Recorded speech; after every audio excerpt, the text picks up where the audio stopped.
Here's some statistics that are fairly interesting. I'll just kind of go through them. The average nurse works 8.5 weeks of overtime in a year. They walk almost 4 miles a day. There's a lot of non-productive time probably. They get a lot of calls, about 33 calls per shift. A lot of communication going on between nurse to nurse, nurse to physician, so forth, nurse to lab. 70% of our RNs spend greater than 6 hours a day on computer, inputting information or some type of activity. So this is what they're faced with. So what we're trying to do is make their job easier by saying, well, how can we really address some pain points from a mobility standpoint? So you've got here a number of things. You've got regulatory effects, of course, within the operation. You've got the access, the coverage model. Where do they need to be? When do they need to be there? How do we get them there? You've got disaster readiness in that situation from a business continuity standpoint. You've got services and billing which they interact with. You've got the operational assets. We'll talk about location in a few minutes. And the mobile care. But the underlying current, once again, is this wireless network. You know, wireless is fairly proficient these days in a healthcare environment, any environment. But the idea, as we were talking to someone earlier, a site survey really helps you understand what you need to do and how to do it.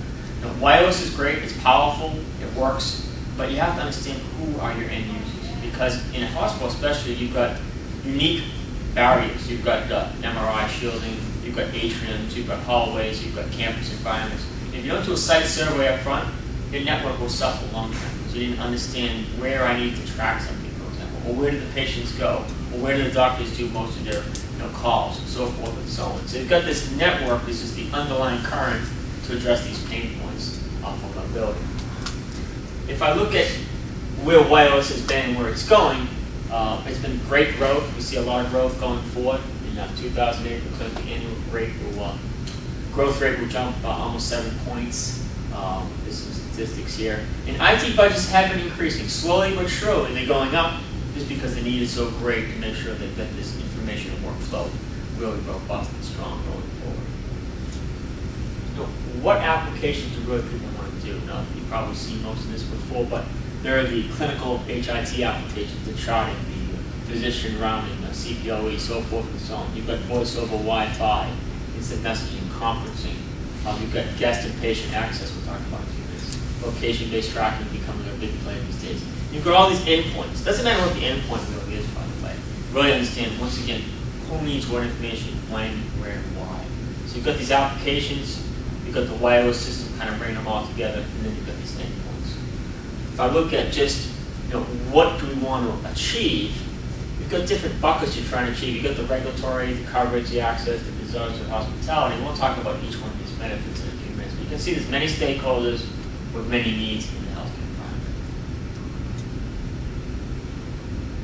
So if we look at each one of those buckets we just talked about, your staff productivity, it's fairly self-evident, but the idea is wireless can help you achieve this. People expect when they plug something in the wall and a wired environment works. So wireless, you want them to have that same feel. When you're walking around the facility, you have no lack of coverage. You don't want the signal to drop, so forth and so on. This productivity here is at hand. So if they feel confident when they walk around with a tablet, for example, no one knows that connectivity, they'll use it.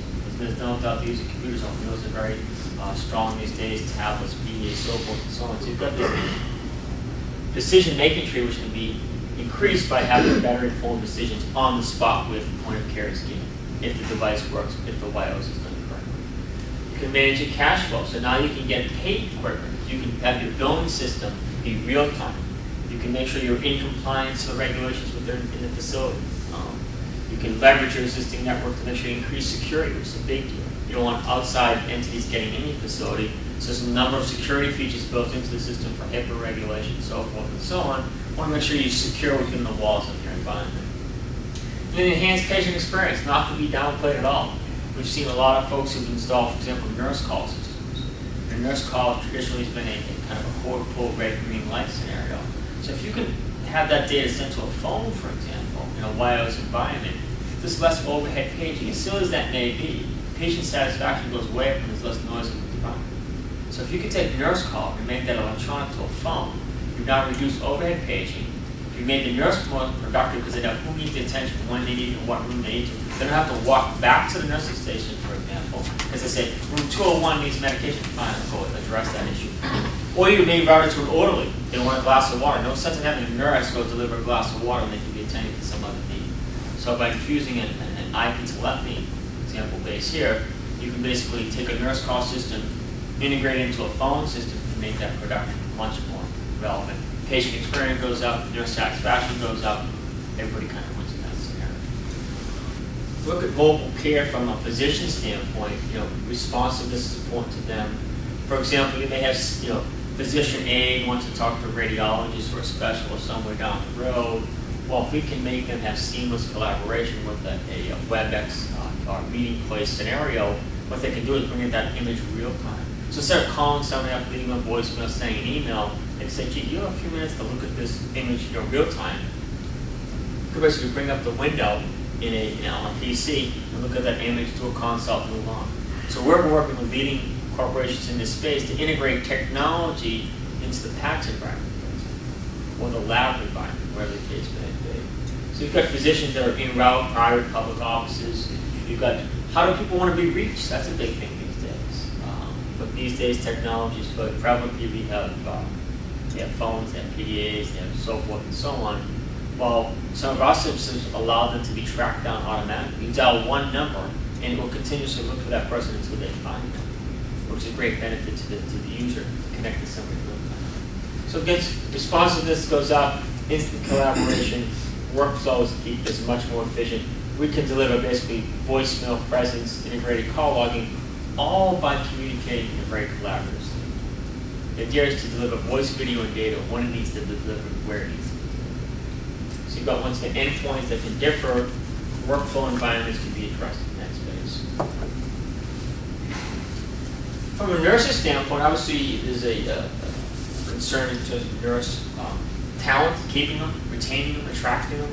So if you can give them the tools to make them more productive, that they actually do nursing versus more non-nursing activities, I think they'd be a much happier organization. So you want to make sure they enforce the policies. There's a shortage of staffing, obviously. But the idea that I gave you earlier about the nurse call integration is very powerful to the nurse. So now they have that phone on their hip, for example, that's a two-way communication device. It's a paging device. It's a notification device. You don't have to have a beeper and this device and that device. It's one utility, should we say, in this case being the phone. So once again, streamlines the operation, increases their workflow, increases the patient satisfaction, increases the nurse satisfaction. Very important in a mobile care scenario. So as an administration, once again, you've got people that are in the administrative role where people are checking in. They want to make sure the bed is ready. Someone's checked out. You want to make sure you can turn that bed quickly. Once again, you can do administration of just your supply of activities in terms of bed, transportation, getting people outside of facilities as quick as you can, billing, make sure that they're billed and move forward. So you've got all these different entities that come in. You can reduce your things like cell phone. There's now dual mode phones. So when you walk out of the facility, it connects to your mobile service provider. When you walk inside the facility, it connects to the Wi-Fi system. So now you've reduced your cost inside the facility. So you basically reduce your cell phone charge. Very valuable tool for lowering your network costs. So there's a lot of interesting technologies out there. The idea is there's plenty of technologies. It's retrofitting into your business model. Make sure it fits your needs as you go forward.